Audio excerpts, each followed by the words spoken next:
This is the 10% Happier Podcast. I'm your host, your boy, Dan Harris.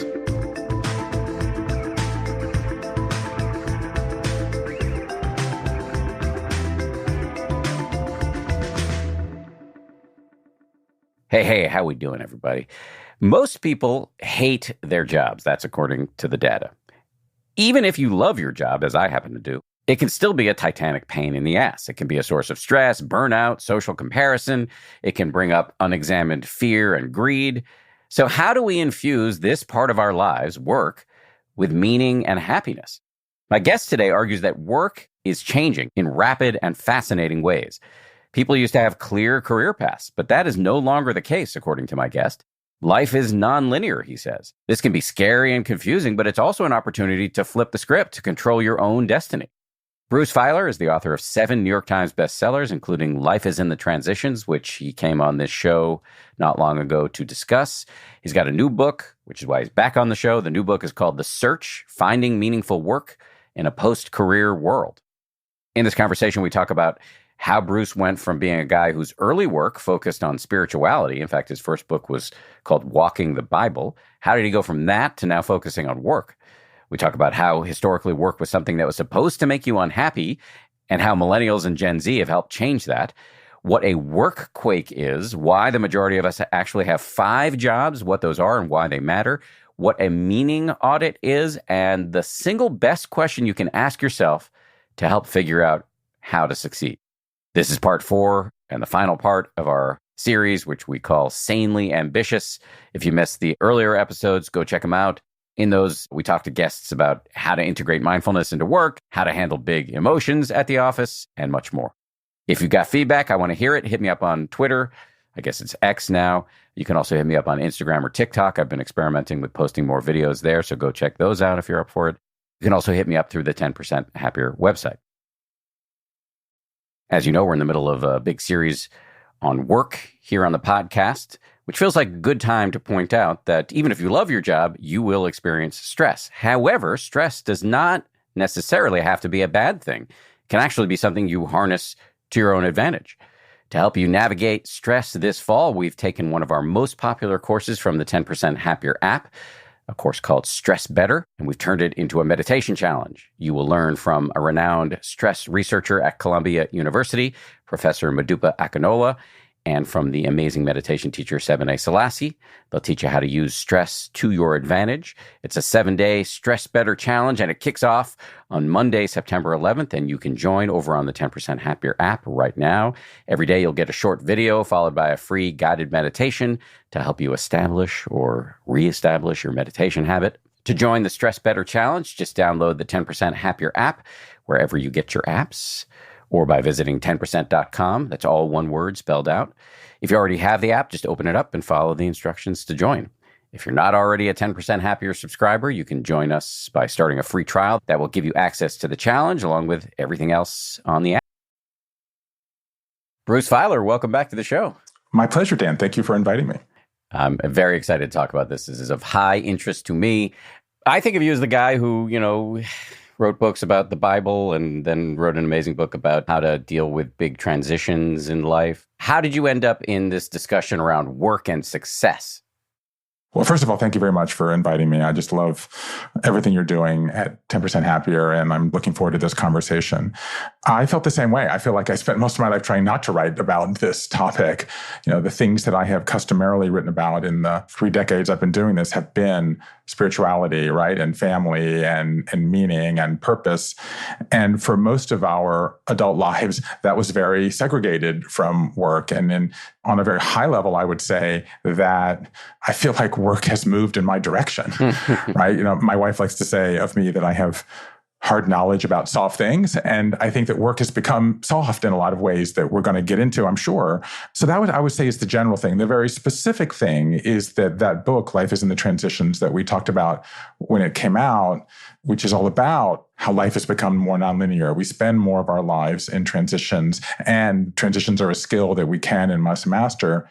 That book came out in the middle of the pandemic when the entire planet was in a life transition. And it became very clear to me at that time that work was going to be the next domino to fall. That once you introduced things like work from anywhere, and once work-life balance, as more people were working from home. And so I sort of set out on this journey again. Let me talk to people about how they're thinking about work, and can the larger conversation that you're in the middle of about taking happiness and meaning and mindfulness and purpose, can you apply that to the thing in life that has been most resistant to it, which is work? Yeah. I mean, for me, work has been the source of most of my stress and anxiety and depression and unhappiness generally. And I think that that's right. I mean, if you go back, why are you in the middle of this conversation? The answer to that is a lot of reasons having to do with you personally, but also a change that went on a generation ago, right? Where the whole positive psychology movement made a change, right? So the first century of psychology was all about looking at people with deviance and, sociopathy and criminal behavior and unhappiness, if you will. And when positive psychology was started, more or less at the turn of the century, the idea was, let's look at people who are happy and well-adjusted and have purpose and identity, and what can we learn from them to make the rest of us happy? And even when that happened, work was largely, cordoned off from that conversation, okay? Because you were supposed to be miserable at work, right? You were supposed to be depressed, all those things, and anxious, as you said. I mean, the most influential story of work ever told, speaking of the Bible, is the Garden of Eden. Because when Adam and Eve get kicked out of the Garden of Eden, what is their punishment? Their punishment is labor. And if you go back and you look, like the Greek word for slavery is the foundation for the Greek word for work, right? The Latin word for business, right, means not an enjoyable activity. The word office, right, means duty. Like time and again, the point was you had your life and your work was supposed to make you unhappy. And I think if we're going to use a frame for this particular conversation, I think there is no better frame than that. That has changed, okay? And I think that the change, in an odd way, is a generational change. And in effect, we have Millennials and Gen Z to thank for this, right? Because the normal story we tell, those of us like me who are 50 plus, is, get off my lawn, right? You young people, you have no work ethic, right? You are lazy and you job hop and all these things that we're told in the popular conversation are bad. But in fact, that's what's saving work. The attitude that I don't want to be miserable. I don't want to sacrifice my happiness. I don't want to sacrifice my family. And that change is what's driving the larger conversation of how to find meaning and purpose at work. Let me just stay with that notion about millennials and Gen Z folks, because I am north of 50, as are you, and I have been around so many conversations where people our age or older are either complaining about young people or just expressing a lot of confusion around young people. They're entitled, they're lazy, they don't have the same militaristic, shut your mouth, put your head down work ethic that we came up with. And it sounds like you're really like a traitor to your age cohort in saying, no, we're wrong to be complaining. Well, I think that there's two things going behind that, and I think that's a great question. I think that thing number one goes back to transitions and my work there, which is that there is what I call this sort of transition gap, right? Which is, what is the larger story of that project? And let me just take another half step back to say, my work with transition and my work around work now is focused on this act of traveling across the country, collecting and analyzing hundreds of life stories. Okay, so I've now done 400 in the last 6 years. That's 1,500 hours of interviews and 10,000 pages of transcripts. And then I get these teams of people and we analyze them looking for patterns. And the big theme of Life is in the Transitions is that the idea that you're going to have a linear, successive, sort of ritualistic things that everyone's going to do the same thing in their 30s and their 40s and then have a midlife crisis. Like, this is all dead. But those of us who are 50 plus, we grew up with that linear idea, right? So that we are haunted in many ways by the ghost of linearity. And it's the people that are 40 minus, largely now the millennials and the Gen Z, who are much more comfortable with this pace of change, right? So they move more often. They change ideology more frequently, okay? They change political affiliations and sexual orientations. And so they are more familiar with change, right? To your point, people that are 50 plus look often at their children in their 20s and 30s and say, wait, hold on. Like, you're having a baby before you get married, right? You're buying a house before you have a committed relationship. You're leaving one job and you don't know what you're going to do next, or you're moving to a new town and you don't know what you're going to do when you're going to get there. So there is this larger gap with how comfortable people are with this new nonlinear life when things don't follow this progressive ideal that those of us were talked about. So that's point number one. And then point number two is when it comes to work, the people 40 minus looked at their parents, 50 plus, and said, I don't want what you're having. It's the opposite of the famous line in When Harry Met Sally, right? So one of the questions I asked people was, what were the upsides and downsides of work that you learned from your parents? Okay, I'm doing these 2-3 hour structured interviews or a series of questions. Everyone gets the same questions, more or less. The number one answer when I asked people the upsides was the value of hard work. Okay, they learned the work ethic from their parents. They still want to work hard. Okay, that's a lie to the first thing. And just as an interviewer, I will say I was asking these questions and I was kind of bored by the answer. Everyone was saying the same thing.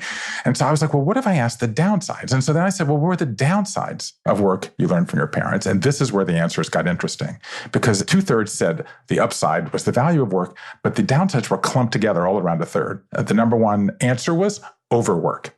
The number two answer, strain on your family. The number three answer, unhappiness. So young people looked at their parents and said, they're working hard, which is for me, but they worked too hard, they put a strain on their family, and they were unhappy. And I don't want that. That right there is the change in a nutshell. You know, I agree with the analysis that people under 40 are doing about work, and I agree with their conclusions.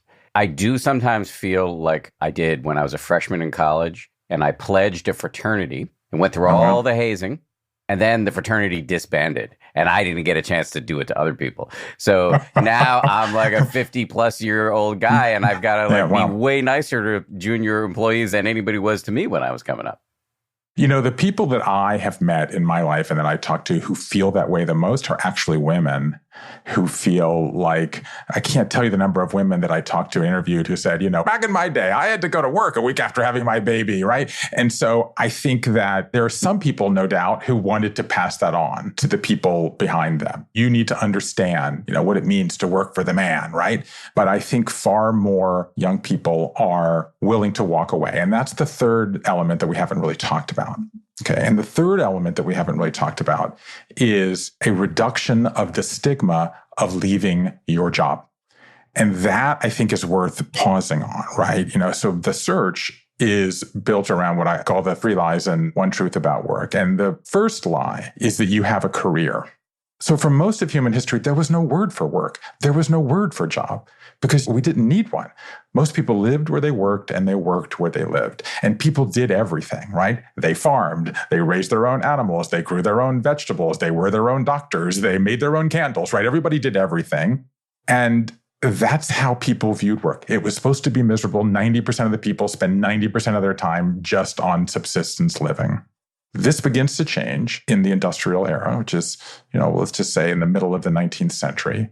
And what happens?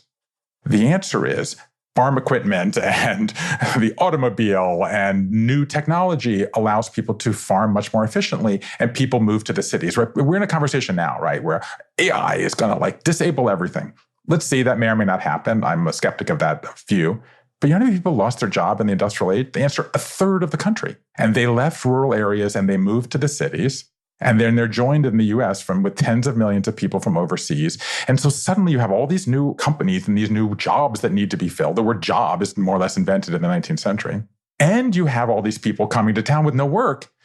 So we needed a way to match up the open jobs with this new population of workers. And a guy named Frank Parsons in Boston essentially invents the idea of the career.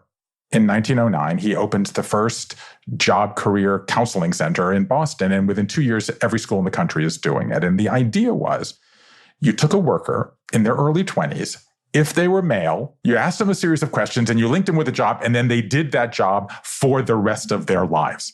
And every single way we've talked about the idea of work, job, career has been, to go back to what I was saying a few minutes ago, linear.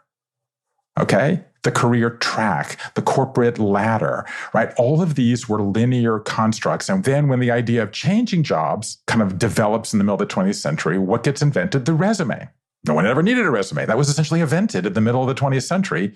And what is the resume? It's a linear, progressive listing of all the jobs that you've had, and each one is supposed to be bigger and more prestigious than the last one. And that's the model that you and I grew up with. And that's the model that's breaking down now. What are the other lies? So the first lie is that you have a career, because you don't have a career. You can change your job whenever you want for no other reason than you want to, right? So there's much less stigma attached to the idea of job changing, okay? And that's, as we're saying, kind of one of the pieces here. When there's no more stigma attached to leaving, you can leave and reinvent yourself, and that's now acceptable, okay? So that's lie number one. Lie number two is really where we are now, which is the idea that you have a path, okay? So the path is one of these linear constructs that we've been discussing, which is you start here, then you go there, and you end up in a certain place. And this has to be a coherent idea based on a decision that you make in your early 20s. So another reason that this has broken down is that the nature of the workforce has changed. All of this linear career models was designed for an age when it was basically straight white men in the workplace. You know, in the work you do, you're familiar with these tests, right? The happiness test or the identity tests, right? Or the various personality tests that they give people. In the 1950s, when this idea popped up that you could take a test and match people with a job, a third of the companies that used the test used it on candidates' wives to figure out whether the family was appropriate and was willing to make the sacrifices to have the male go work in the organization. So that when the organization said jump or move or work late or work weekends, they wanted to make sure that the wife was willing to make those sacrifices. Well, now when the workforce is almost 50% female and majority millennial and Gen Z and increasingly diverse, that's pushing back on the change. And so the idea that you don't have a path, the word that I use for it is workquake, right? So what is a workquake? A workquake is an event, right? It's a jolt where either you're forced to or you choose to make a change in your work life, okay? The average person will go through 20 workquakes in the course of their lives. That's every 2.85 years.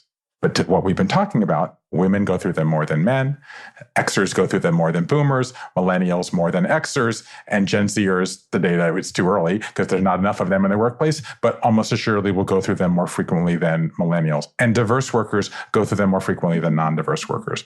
So as the workforce has changed, they have forced this change onto the workplace.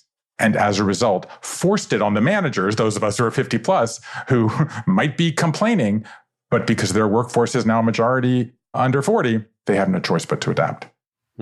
This is so fascinating. And so what's the third lie? Well, the third lie in some ways is the most counterintuitive, but the third lie is that you have a job, which on the surface seems absurd. Like, of course I have a job, like, right? How else do I pay my bills or get my benefits or my insurance? But it still is true. The average person does not have a job. They have up to 5 jobs. So what are the 5 jobs? You know, and by the way, this comes about because I'm sitting here talking to people every day, and the way they're talking about their work lives is not the way that I expected them. So let's talk about this. So these are the 5 jobs. The first is a main job. And I think on the surface, it might be easy to say what is a main job, but it's actually quite hard. And by most metrics, only half of us even have a main job anymore. I mean, let's talk about you, Dan. I mean, like, you walked away from a very high profile, easily identifiable, great line on your resume, main job. Why? Because of a whole bunch of reasons, but in the context of these 5 jobs is because what had been your side job suddenly becomes your main job. So in my survey, only 40% of people, 4 in 10, have a main job. Okay, that's the first. The second is a care job, like caring for a child or an aging relative. Okay, so that's a care job. And economists might not like to call it a job, but the truth is, as you know, as a contemporary parent, the way parents talk about it is a series of jobs that have to be done, right? You take bath time, I'll take carpool, like, you know, you run to the supermarket, I'll buy the tickets for Thanksgiving. Like, it's a series of jobs when both of the parents, if you're lucky enough to have both parents, are still working. So 2/3 of people have a care job. 3/4 of people now have a side job. But then I kept hearing about 2 other kinds of jobs that were so prominent that I named them. The first is what I call a hope job. Okay, 89% of people have a hope job. Now, what is a hope job? A hope job is something that you do that you hope leads to something else. Okay, like selling pickles at the farmer's market or starting a podcast or writing a memoir. And what's interesting about hope jobs is they don't even necessarily bring in money. Often we pay out of pocket for the privilege of doing them, in the hopes that they lead to something else. Like, for a lot of people, like, managing their social media is a hope job. Like, maybe they can become an influencer, right? Or something like that. So we have these hope jobs. And then there's this other kind of job, which I think in some ways speaks even more to your life, which is that 93% of us have what I call a ghost job, which is something that's an invisible time suck that is so difficult for us that it feels like a job, right? Battling discrimination or self-doubt or sobriety, right? Or mental health. This is the origin story of 10% Happier, right? You have a main job. You have more than a main job. You have a coveted job that seemed to you and like millions of other people a destination job. But you have this ghost job, it turns out, that you've now shared beautifully, vulnerably, passionately, like inspiringly to other people, that this thing that you're struggling with and that ghost job, what does it lead? It leads to your side job. And then that side job becomes so big, you leave your main job to a world you have now where you don't have a main job anymore. You have a series of side jobs. And the importance of that, I'm curious to your reaction, but just I want to make one comment before I get your reaction to that. And that is, why does this matter? Because the big idea of this work, if there's one idea I learned from all these conversations, what the search is built around, is the idea that fewer people are searching merely for work anymore. More people are searching for work with meaning. And what the 5 jobs allows us to do is to disconnect the money, the benefits from the meaning and the fulfillment and the life satisfaction. It's the meaning that's non-negotiable. So maybe I have to do my main job because I need benefits. Because in my case, I got 2 kids going to college this week, actually, or I've got a lot of student debt. So I'll do this other job for meaning. And then at some point, maybe it'll flip and I'll get to do the other thing for meaning and then something else for money or whatever it is. We arbitrage the various jobs to get the meaning that we're no longer prepared to sacrifice. I agree with your analysis pretty much wholeheartedly. My concern, though, for the mental health of all of us who are in the workforce is that if you've got these 5 jobs, the main job, the side job, the ghost job, the hope job, and one other that I'm forgetting. Care job, I think you did mention, right, of course. That just seems like a recipe for burnout. Yeah. I feel it in my own life. Tell me more. Well, I'm incredibly lucky. So most of my suffering is self-manufactured. I'm not dealing with as many structural disadvantages as most other people, except for maybe the fact that we all exist in a late capitalist context where our value is derived from our productivity, our labor, et cetera, et cetera. I don't say that to be anti-capitalist, but just that it's not a flawless system. And yet, I run myself ragged with trying to do too many things at once. And one of the things I've been struggling with for years. So let me just say a couple things about that. First of all, I appreciate your sharing that. And here I think we can touch back into this condition is not exclusive to people 50 plus, but I do think it's more pervasive. And I think one of the reasons gets back to the first thing you said. One of my philosophies of life, I say it 10 times a day now, is I like to listen to the first thing that people said. You framed this conversation not as a conversation about work, but as a conversation about success. And that's what we're talking about.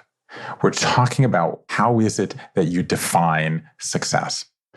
And I think the first thing that I would say in response to the first thing you just said is if you can revisit and reimagine one part of that equation, it is the idea that success must always be defined the same way at every moment in your life. The crippling legacy of the idea of a career, lie number 1, and the idea of a path is that we are, for lack of a better word, brainwashed, taught by our society, reinforced by the magazine covers of the billionaires and all of the coverage of the great athletes, with the idea that success is a linear construct and that every step must be toward a path of what I call climbing, right? Up by your bootstraps, rags to riches, higher floor, bigger office, better view, more benefits. When there is no path, there is no penalty for getting off the path. When there is no career, there is no penalty for making a decision that is counter to the idea of the career. And how that manifests itself is we have the freedom at every moment in our lives, 20 times that we go through a workquake, to ask ourselves, what is the story that I want to tell now? How do I define success today? Because it's different when you have a 5-year-old, a 10-year-old, 2 18-year-olds, as I have, an empty nest before you get married. What we've been locked into is that everything must be better than the thing before. And that's the trap. Because these are the three lies. But what is the one truth? The one truth is that only you can define what success means to you. And you do not have to define it the same way that you've always defined it.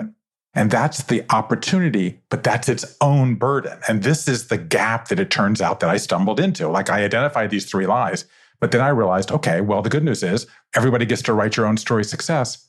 Who's teaching us how to do that? We get writer's block, right? Having to write the story of our lives.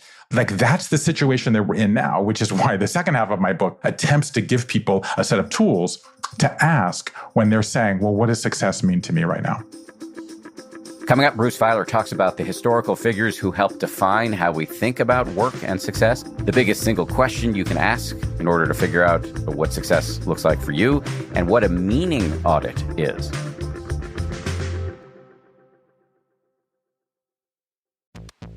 Audible lets you enjoy all your audio entertainment in one app.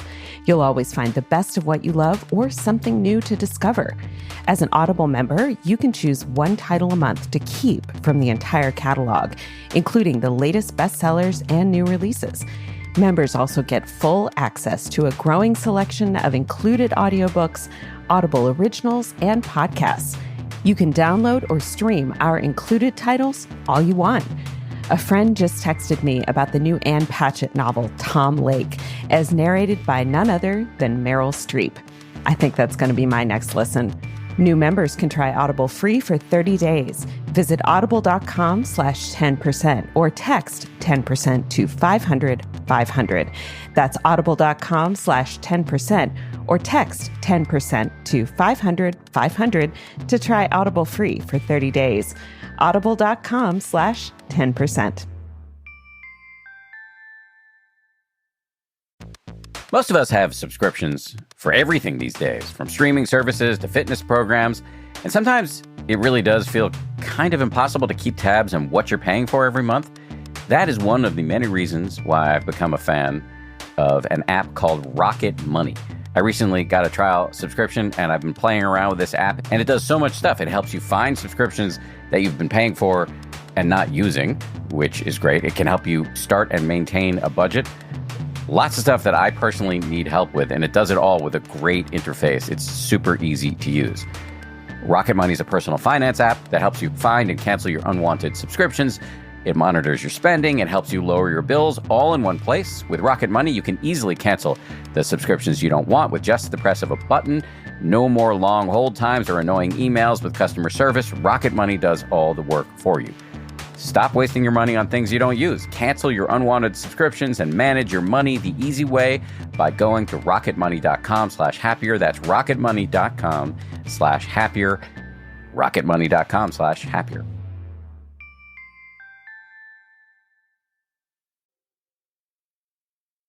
Just to pick up on something you said there, that we're cursed by this idea of linearity, but it feels like the bigger curse is the narrow definition of success. That's what the magazine covers. That's what the TV shows like The Lifestyles of the Rich and Famous. That's what the movie Wall Street, the message of all of that success is actually narrowly defined by wealth and fame, when in fact that can often lead to social comparison and insatiability and shortchanging your family and lots of other self-flagellation. Self-flagellation, lots of other negative externalities.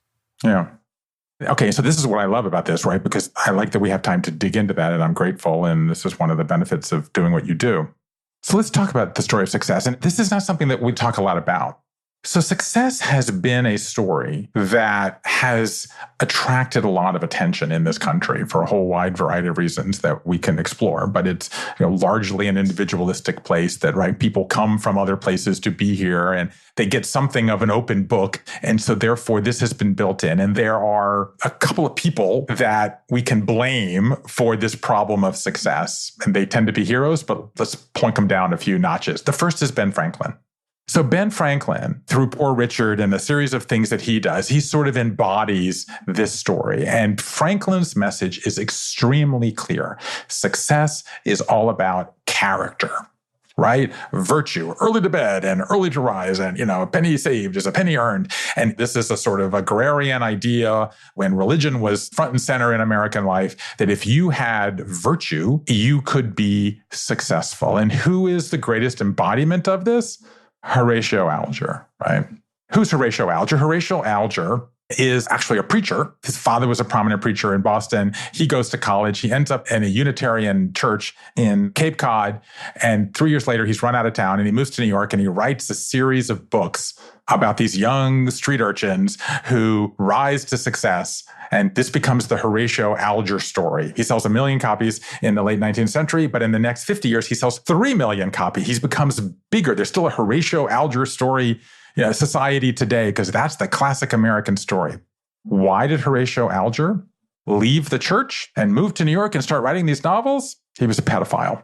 And the church finds out that he's abusing boys. And before they can disgrace him, his father writes a letter saying, please protect my son. Let him go and become a success elsewhere. And he moves to New York. And what does he do? He befriends young boys. And he writes these novels that define the American success story. And it's all about these kids with good character who stumble into good fortune and are lifted out of their condition. And that's the first definition of success in America, success as character.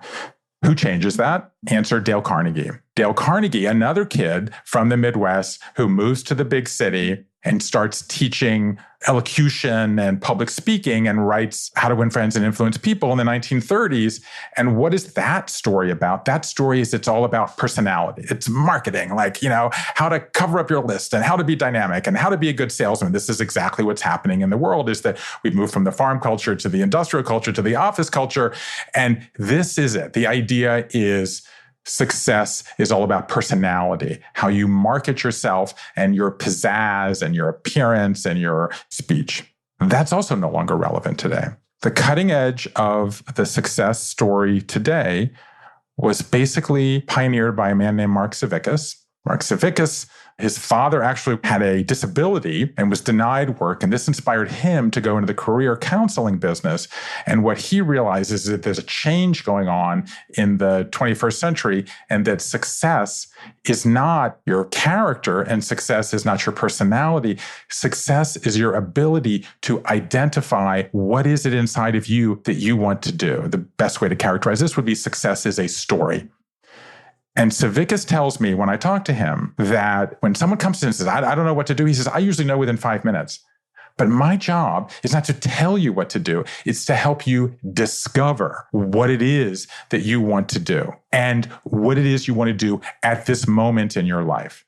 So for you, Dan Harris, one thing in your 30s when you want to go into television journalism, and then one thing in your 40s when you want to start 10% happier, and then one thing in your 50s when you make this big change and you go to do it. The point is, you can change the story. The issue is you have to do the internal work. You have to do the work to find the work that you want to do. And so this is what I learned. Like, the people who are happiest and most successful in what they do, they don't just climb, they also dig. Right? They do this personal archaeology. They go through this meaning audit to figure out, who am I? What is it that I want to do right now? Okay, so you brought me nicely to the what to do about all of this portion of the interview. One of the things you recommend in your book is a meaning audit. Speaking of digging while climbing, what does a meaning audit entail? You do this on the 10% Happier podcast. Can you be grumpy about happiness? I think that this tension between happiness and meaning I find very interesting. And, it's this kind of rather roiling, sort of academic conversation that doesn't really exist in the mainstream world, but I'm all for it, right? So what is happiness? Happiness is a feeling. It's an emotion. It's something that you feel in the present. Animals can feel happy. But what is meaning? Meaning is how you find your way through times when you're unhappy, right? Or there are setbacks, or you get some lifequake in the middle of your happy life and you have to adjust to it, whether you get a diagnosis or a downsizing or a pandemic or a tornado or whatever it might be. And so what is meaning? Meaning is how you stitch together past, present, and future in a way that allows you to navigate the various nonlinear events, the ups and downs of your life. And what is it that stitches together past, present, and future? The answer is it's a story. So I think that essentially what a meaning audit is a process of what I was just referring to as personal archaeology, right? You kind of go through your own life trying to identify your story, right? So, and the way I outline it in the search, it's a series of questions that you're familiar with, right? The who, what, when, where, how, and why. And I think that the problem that we have in the workspace to move it into this realm is that 90% of the conversation about finding work is about the how, right? Brush up your resume, right? Change your LinkedIn profile, use your soft contacts, not just your hard contacts, right? Go about getting yourself a new job. And the problem with this is that it will work, particularly in a climate now where we have 3.5% unemployment. Like, the chances are you will get a new job, but the chances are also that 2.5 years from now, or 4.5 years from now, or 6.5 years from now, you'll be just as unhappy or full of lack of meaning as you were before because you didn't do the digging. So what the meaning audit is a series of questions to ask yourself to identify who is it that you want to be now? What is it that you want to be doing? Where do you want to be doing it? And most especially, why do you want to be doing it? Savickas actually says that you go back to your earliest memories. I'm not sure you have to go quite that far in my experience, but one of the questions that we were discussing earlier is a perfect example. What were the upsides and downsides of work that you learned from your parents? Just understanding a basic question like that is grounding your story in the past. Let's do another one. In the book, I call it basically 21 questions to find work you love, a series of questions to put yourself through. One of the most effective is, other than family, who was your role model as a child? Let me ask you, Dan Harris, other than family, who was your role model as a child? My parents were such powerful blot out the sun role models, and I'm trying to figure out who else. People from pop culture, you mean? Could be pop culture, could be sports, could be a coach, could be a public figure. Nobody really comes to mind. I would say the culture in general, like I referenced Wall Street, the movie, Gordon Gekko, Greed is Good, Lifestyles of the Rich and Famous, the cover of magazines with rich people on them. And I've only started to get in touch with how that conditioning has driven me in ways that I think have often been not fruitful. The thing about the role model that's interesting, right, is what did you learn from your parents? That's a who question, right? Because your parents, you don't pick your parents, right? You inherit your parents and you're learning all these things from them directly and indirectly. But who is your role model is a what question, because it often doesn't matter who the person is. It matters what is it that you admired about them is what matters the most. And that's what's interesting. The idea of role models was invented by a guy named Merton at Columbia, and it was from the idea of doctors in the 50s. And most of the young doctors admired were people on TV and on magazine covers and, those kinds of people. They didn't even know that. You don't even have to know your role models, but what you admire about them is very telling. So now we have an interesting thing, like, because normally when I ask this question, it'll be, I don't know, whatever, Michael Jordan, right? Or Madame Curie or someone like that. What now you're identifying at this particular moment of your life, right? Where you're auditing yourself all the time in real time, out loud, in front of, millions of people, is you've identified, in effect, a negative role model, right? Someone who shaped your thinking about success and pushing yourself and these external metrics. And you're now finding that you have to push that out, right? That's Tom Brady saying, I was drafted 7th and I'm going to show them, right? That's Madonna, who gave a speech when she won the Billboard Woman of the Year award, saying to all the haters and the doubters, like, some people are motivated by negative role models that maybe push them in certain ways. But then you get to this moment that you have to, in effect, push beyond it. I love this answer because it's incredibly interesting, because now in your life, right, you're involved in this public act of self-examination, of introspection, of mindfulness, and you've identified this thing.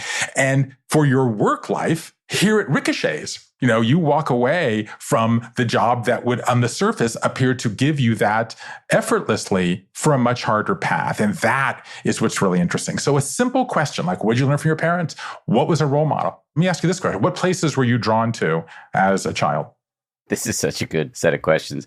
I have these very clear memories of traveling with my parents and seeing the homes of rich people and thinking, wow, I want that. There was this foundational experience for me when I was 10. My parents took my brother and I to Paris. My parents were very frugal. academic physicians didn't make a lot of money. You hear doctor, you think they make a lot of money. They didn't until later in their career after I was grown up. So I'm 10 years old. My parents drive like a shit brown Plymouth Valiant and a Chevy Chevrolet, and they take us traveling to Europe. But the only reason we were able to do that is my parents were asked to give lectures. So they got free plane tickets and free hotels. So they're kind of working while this vacation is happening. And we get put up in this fancy ass place in Paris called the Hotel Regina. I was in Paris recently with my family, and we went back and had lunch at the Hotel Regina. It's still really dope. It's really, really nice. And we go to the Hotel Regina, and I'm like, this is how I want to live. Wow. My parents are suckers.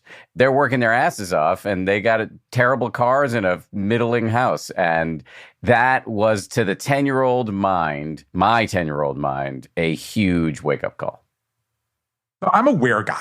Right? Like I grew up in Savannah, Georgia, 5 generations of Jews in the South. Like, you mentioned the Bible. What was the Bible? The Bible was like, I'm going to go to the places in the Bible and I'm going to read the stories and I'm going to find out what I can learn by walking the Bible. Like, I'm a where guy. And that's why I love this where question, because it's left out of work most of the time. But you ask people where, I could open my book and find the numbers here, which I will not do. But when you open it up, there's a direct correlation, right? There's outdoor people, there's indoor people, right? Some people are drawn to brooks and mountaintops and beaches, and some people are drawn to honky tonks or I tell this incredible story of Shelley Wright, who grew up dirt poor in Kansas. And, she was playing at honky tonks at 11 years old. And she said when she was 5, she disappeared and her parents found her in a nearby old age home, like singing to the old ladies, right? She grew up to become a country music singer, right? So where you're drawn as a child often affects. I tell this amazing story in my book of Carolyn Guillen Rodriguez. She grew up the daughter of Mexican migrant workers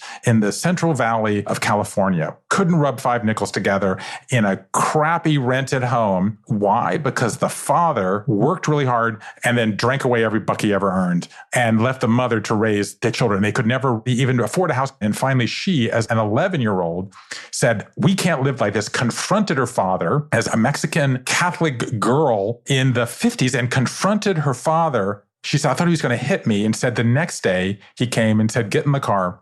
We're going to go look for houses. And they drove around the neighborhood and she would knock on the doors and say, will you sell us this house? As a girl, she grows up, she gets married. Her husband works in industry as a blue collar guy. She raises the daughters and clips coupons because they don't have any money. And the day her last kid starts kindergarten, she says to the husband, I want to be a real estate agent. And then she goes door to door as one of the first female Mexican real estate agents in her community. She becomes Realtor of the Year in the county, heads the Hispanic American real estate nonprofit organization, and turns her childhood pain of not having a place into a life of work that allows other people to seek out what she called that first house they lived in, paradise.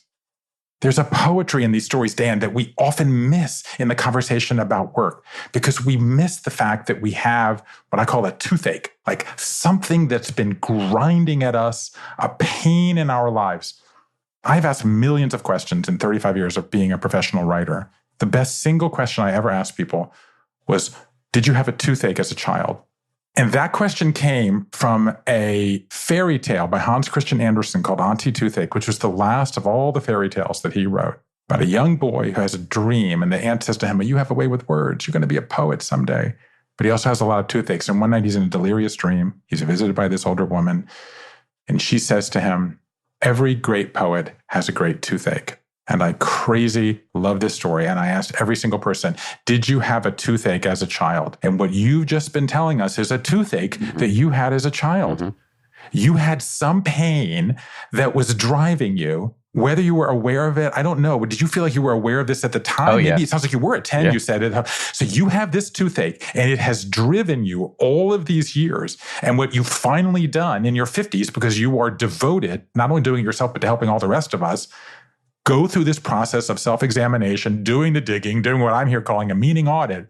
And you've linked your toothache to your work. And now what you're in effect asking yourself is, I've put the bomb on the toothache, now what? I don't know, but I'm presuming that you have the nice house. You're having lunch at the Hotel Regina. Maybe you don't have a suite in the Hotel Regina, but they let you in the front door. But you have, in effect, resolved your toothache. And a lot of the questions that you and the rest of us are going through, the 100 million Americans who will sit down across from someone they love this year and say, I'm not happy with what we do. Like, let's just talk about the stakes here. We haven't done that, Dan. 70% of us are unhappy with what we do. 75% of us say we intend to look for work this year. That's in a poll 8 weeks ago. In a workforce of 160 million people, that means 100 million people will sit down across from someone they love today, tonight, tomorrow, this weekend and say, honey, I'm not happy with what I'm doing, and I want to do something that I love. If you identify your toothache, that is the best single question you can ask yourself to find work that you love. Coming up, Bruce talks about some of the other questions he recommends using as part of your meaning audit.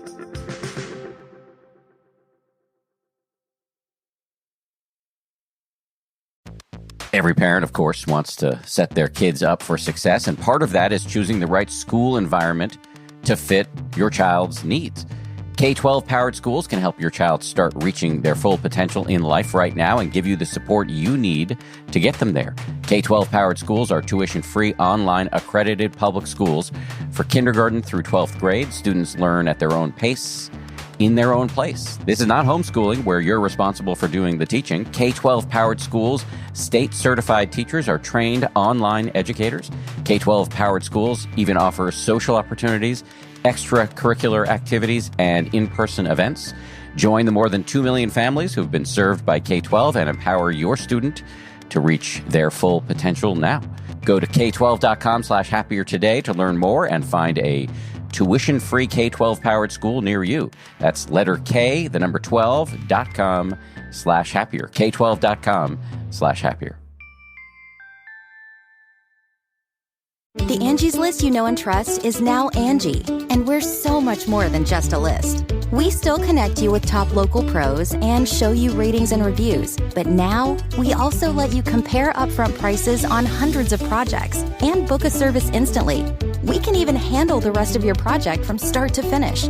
So remember, Angie's List is now Angie, and we're here to get your job done right. Get started at Angie.com. That's ANGI, or download the app today.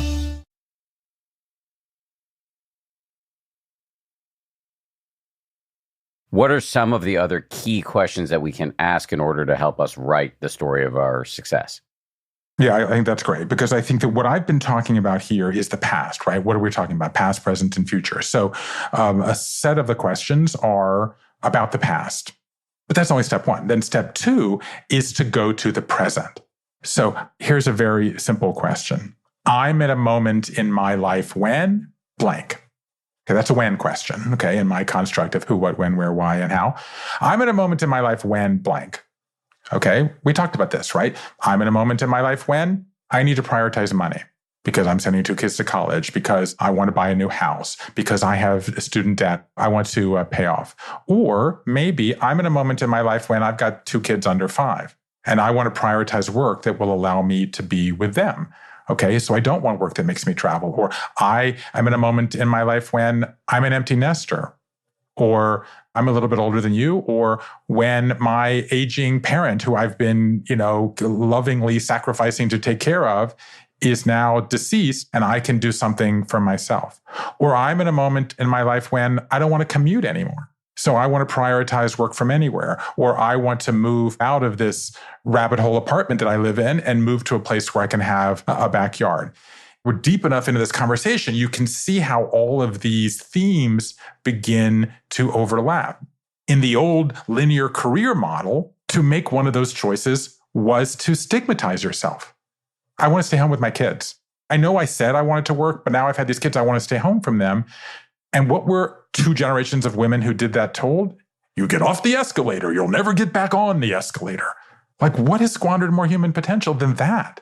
Because now you can say, I want to do this now, but in 5 years, I'll make a different choice. That's the advantage of having 20 workquakes in your lives. That's the advantage of the nonlinear life, is that you can make one decision now and make a different one in 5 years. You don't have to do this Frank Parsons decided at 22 and then do it for 40 years and get the darn gold watch and then look back and say, wait a minute, I prioritized my work my whole life? That's the number one regret that people have. So there's the simple question. I'm at a moment in my life when, or I want to do work that. You know, I want to do work that, what? Allows me to make a lot of money. I want to do work that gives back to the community. Okay. I've been doing the same thing for 20 years and I want to do work that makes the planet better. I want to go fight climate change. Okay. I love the story in my book of Wei Kwok. Okay. He grows up in Virginia. He goes to the Ivy League. He's from a Chinese family. He learns Chinese and he runs a Silicon Valley ad agency that's the number one ad agency between China and the United States. And at 40, with 2 kids under 12, his wife says, hey, there's this movie down at the Cineplex. I want to go watch it. It's by this guy, Al Gore. He goes and he watches it. And he's like, I didn't want to go. I'm sort of interested. So he says, I walk out of the movie. I'm in a full-on workquake. And every night for the next 2 years, when I'm brushing my teeth, I look in the mirror and say, what am I doing to fight climate change? And he walks away from being the CEO. He says, I'm sitting there arguing about like how big the font is going to be on this app. I shouldn't say this to you. You've got a big app now. But I'm worried about how big the font is on this app. And what am I doing to make the planet better? And he walks away from the CEO job to become basically a foot soldier in the fight with climate change. Much less prestigious, less money. But I'm at a moment in my life that I want to make the climate better. And he was inspired as a kid, of all people, by Richard Nixon, of course, was then disgraced. And he said, I never trust politicians. And then after working at these various companies for 5 years, he says, this is not even enough. And he does the one thing in his life he swears never to do. He becomes a politician and he runs to join the city council of his community in California. 6 in 10 people, when they go through a workquake, what they end up doing on the other side brings in less money than they did before, and yet they are happier. And this is not just me. Sean Achor, whom I'm sure you know, his study at Harvard, 9 of 10 people will give up a third of their lifetime earnings for work that is more meaningful. 60% of millennials, to go back to what we said at the outset of this conversation, say meaningful work is more important to them than their parents. The change is upon us. That's the opportunity that you have. The challenge is, how do you define meaning beginning in your childhood, but also how do you define it right now? Let's do a few more questions. We've done past and present. Maybe move into the future? Yeah, let's move into the future. And let's talk about advice, actually. In your biggest workquake, did you get a piece of advice that was helpful? If so, who was it from and what was it? So this is a big theme. Like if you go back to Life is in the Transitions, that's a book that's about there are 3 phases to a transition, like the long goodbye, the messy middle, the new beginning. And then there are these various tools to navigate a life transition. And one of those tools is to share your story. Like, don't go through it alone. Have somebody that you're talking to who will give you advice. And so this one, I decided to dig down and the answers were surprising. But first, let me ask you, you just made a big work transition in the last few years, right? Did you get a piece of advice? And if so, who was it from? I'm a big advice seeker. So I'm trying to pick one thing. Not the life advice, not the meditation advice, not the happiness advice. Like when you were making the work transition, who gave you a piece of advice? Again, I was asking people advice about that specific thing, but I'll give you one thing. Got it. Joseph Goldstein is a meditation teacher I've worked with personally for many years, close friend, just fantastic human being. And one of the things he and I have talked about a lot is my tendency to overschedule and add too many side jobs and projects. And his advice to me is do fewer things and make them excellent. And that is a big reason why I quit ABC News, which I loved, to focus on 10% Happier.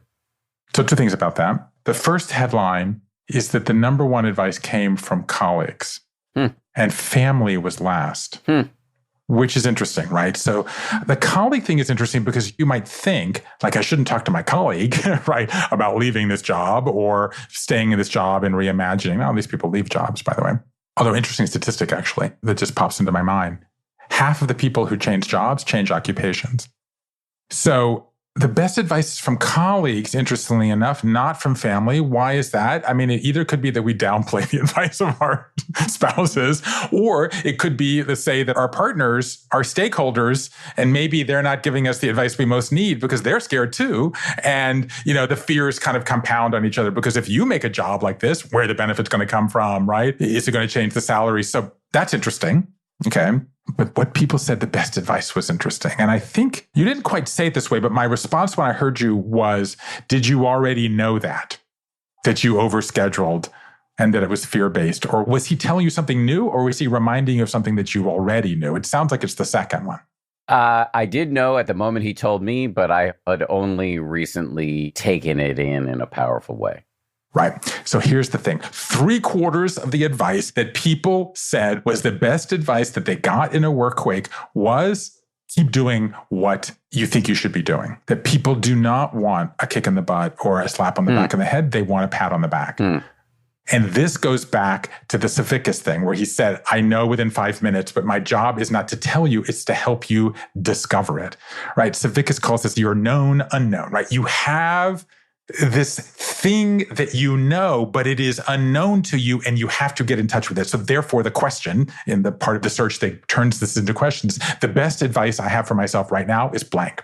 It's funny you mentioned ABC News. So I will say, I was on Good Morning America on the day the search came out, and I was talking to your friend and colleague, George Stephanopoulos, and he was asking this, and I was going through some of these questions. He said, you're basically asking people to interview themselves.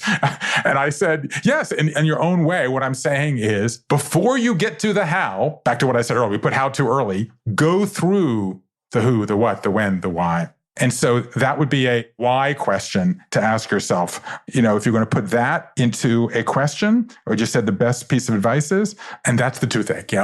My toothache right now, we talked about your toothache as a child, but what's your toothache right now? I talked to a woman named Mary Robinson who grew up in New Jersey in an idyllic childhood, she said, until her father died when she was 11 from cancer. And she grew up at a time when it was not acceptable for children to grieve and to talk openly about their pain. So she buried hers in alcohol and promiscuity. And she so wanted to get away, she became a flight attendant so that she could travel. And she eventually comes back home and she works for Prudential. And she has a great job, but she's deeply unhappy. And one day she goes home and she has a conflict with her mother. And she goes upstairs in her childhood bedroom and she lies down in her bed and she pulls a book from her bedside table and she starts weeping. And she realized that she never properly grieved the loss of her father. So she walks away from a job at Prudential to start and run an organization that helps families and children who lose a loved one manage their grief and turn that into something strong. And she finds her why. And her childhood toothache had become her adult toothache, that she had never resolved this pain in her life. And so she makes the change. Again, these questions are, look, I want to do work that, right? I'm in a moment in my life, that's the present, but look forward. My purpose going forward is blank. Turns out, if you want work with purpose, ask yourself what your purpose is. This is what you discovered after 600 episodes, right? What's the secret to having a happy family? I'm sure I said in the conversation we had about the secret to my family, it's try. What's the secret to 10% happier? Commit to trying to be happier. What's the secret to finding meaningful work? Identify first what gives you meaning, and then go try to translate that into work. And what I'm trying to do here is give people the tools to do that, because that's what's missing. And it was the thing we talked about at the outset of this conversation, because we were told you don't need it. You're supposed to be unhappy in what you do. And once you change that dynamic, it can change everything. We only have a few minutes, but does the book get tactical, or are you really staying on these sort of big why questions?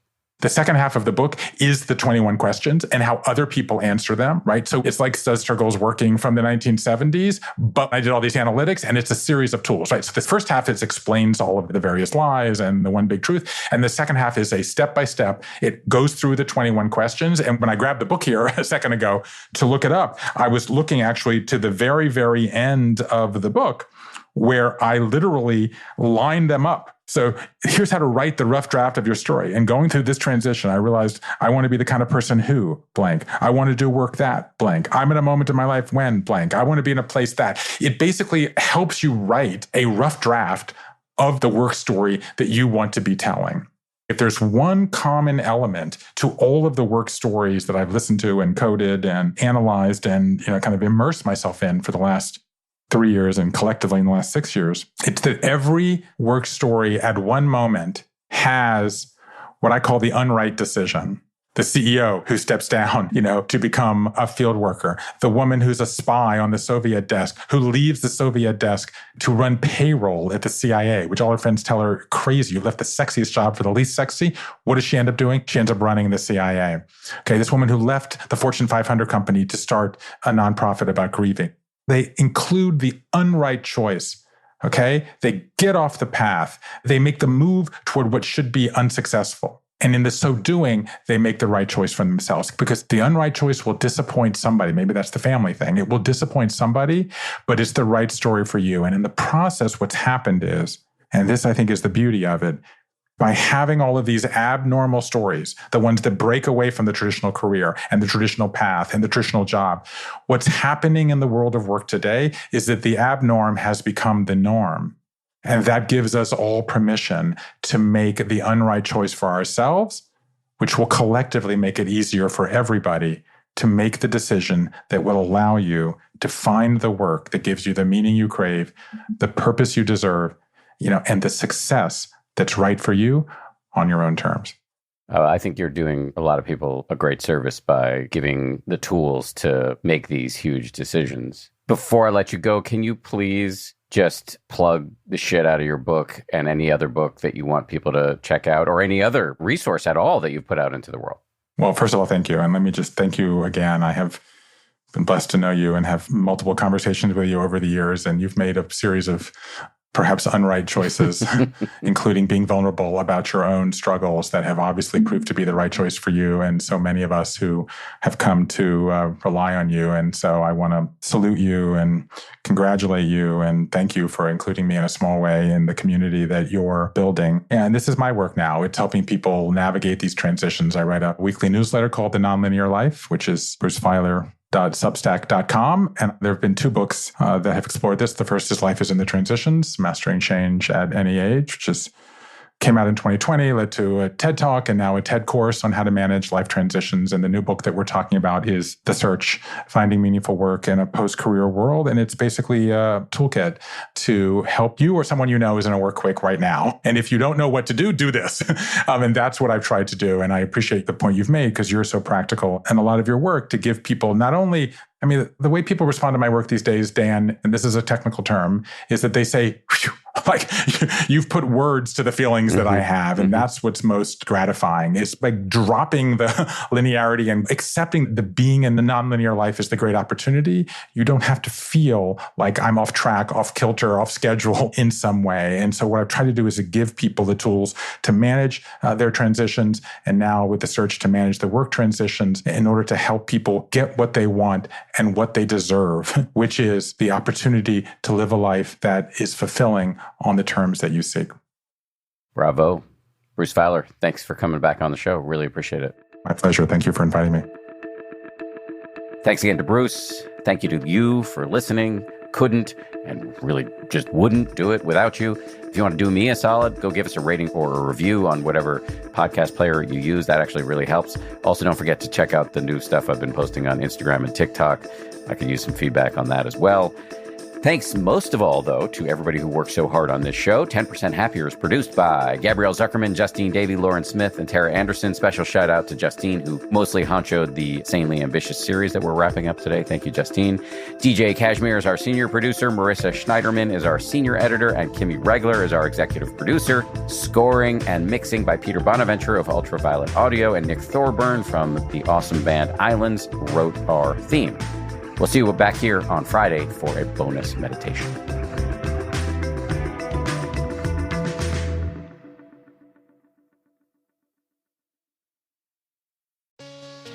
Hey, Prime members.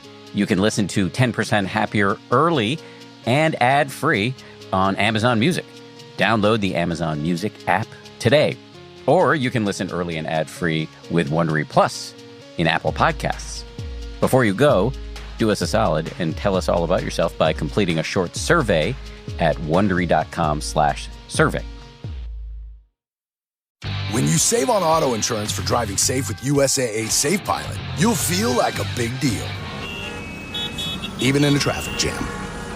Save up to 30% with USAA Safe Pilot. Restrictions apply. When we think of sports stories, we tend to think of tales of epic on-the-field glory. But the new podcast, Sports Explains the World, brings you some of the wildest and most surprising sports stories you've never heard. Like the teenager who wrote a fake Wikipedia page for a young athlete and then watched as a real team fell for his prank. Diving into his Wikipedia page, we turned 3 career goals into 11 and added 20 new assists for good measure. Figures that nobody would, or should, have believed.